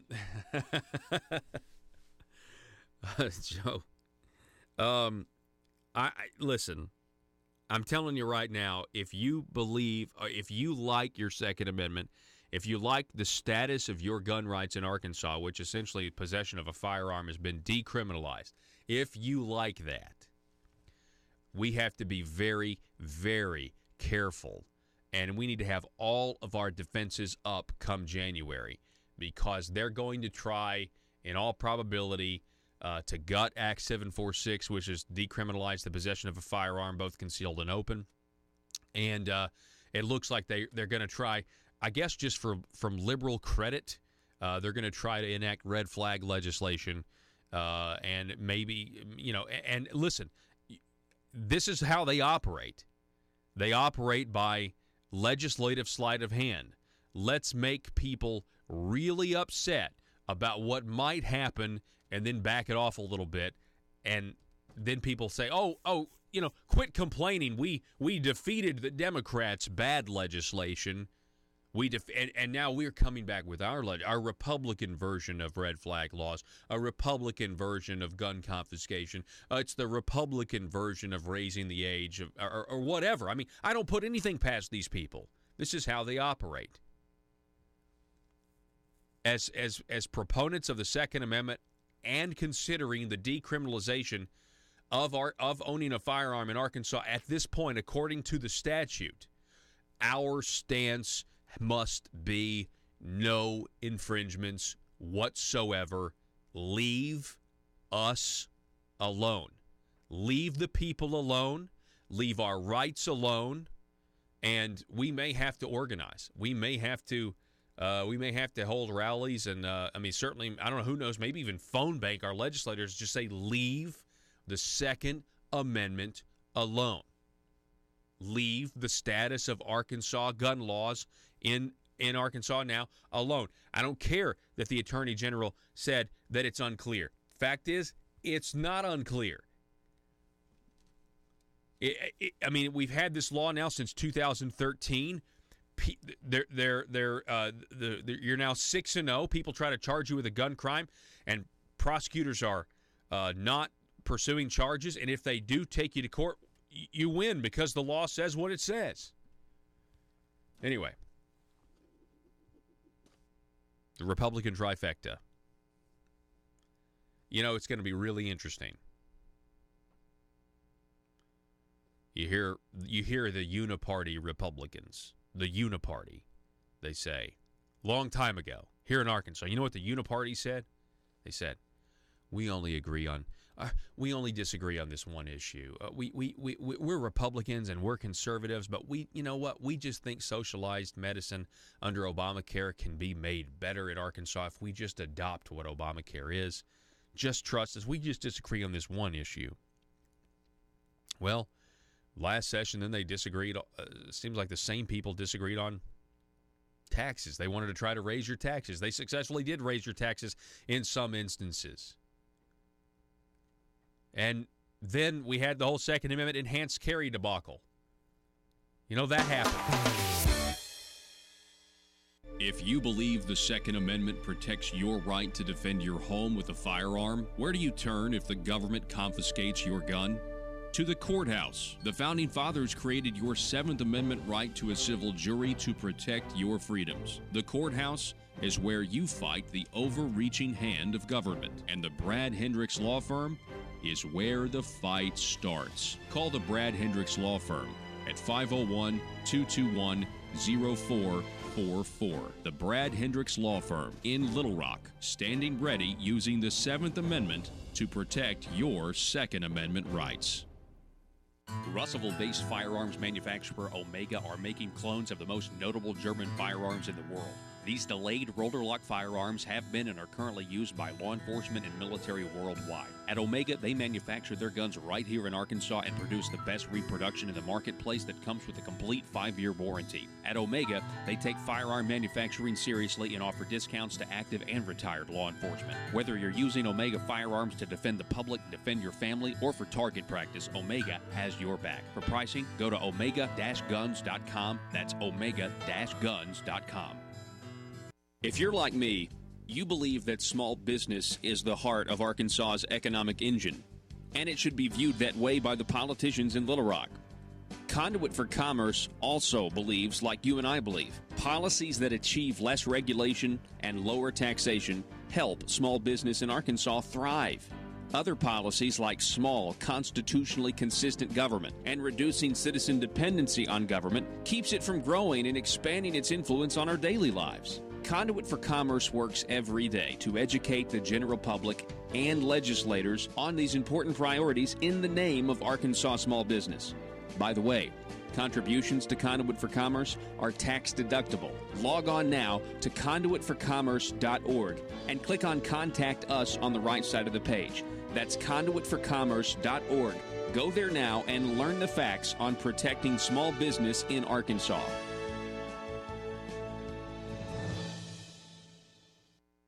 We were training Afghani nationals that we were training who would put on the uniform of the coalition, who would take our supplies and our food and our training and then walk in with a suicide bomb or walk in and start shooting our own guys. And I think you all know who I'm talking about. I'm not going to be shy. It's Conduit.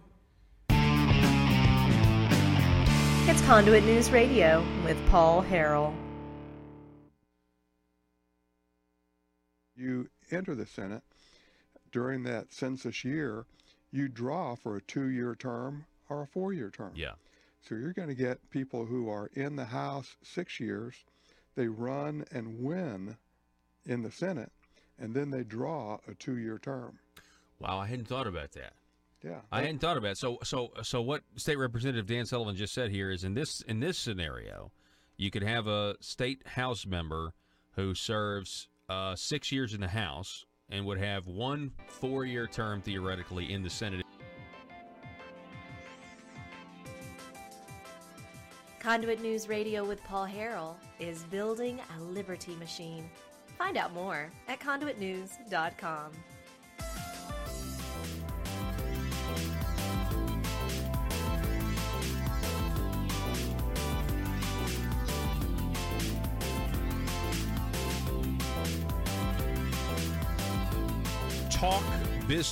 Talk Business and Hendricks College have a new poll out. It's over at talkbusiness.net. Talk Business and Politics and Hendricks College.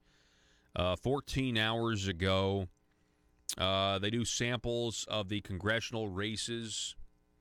Right now in Arkansas's 1st Congressional District, Congressman Rick Crawford with a commanding lead over the other opponents, the Democrat Chinton Desai, Elvis Presley. There's an Elvis Presley running 57% to 22% to 3% to 18% undecided. And by the way, Congressman Devin Nunes is going to be in Arkansas, going to be in Jonesboro today for a closed event. I'm going to be sitting down with him for an interview later this afternoon. I'll have that for you tomorrow morning. Representative Clark Tucker in the, I guess the state representative Clark Tucker, the Democrat running against French Hill, he's polling at 40.5% to Congressman French Hill's 49.5%. So, I mean, a 9-point lead there for Congressman French Hill. That's very good at this point. You have Congressman Steve Womack getting 53%, according to this Talk Business and Hendricks College poll. 53% to Josh Mahoney's 31%. Then we have, let's see here, Bruce Westerman, 54% to Hayden Schammel, 24% to Tom Canada's 5%, 17% undecided. All 4 Republican incumbents here are leading according to this poll. Margin of error plus or minus 4.7%. This is a poll of 422 people in the Arkansas 1st Congressional District, 428 people in the 2nd, 428 in the 3rd, and 423 in the 4th. So check that out if you want more information. There's a breakdown on that. Folks, go to conduitnews.com to get this broadcast and others like it, as well as go to the YouTube channel, subscribe to it, click the little bell to receive notifications. Arkansas, have a great day. Be safe.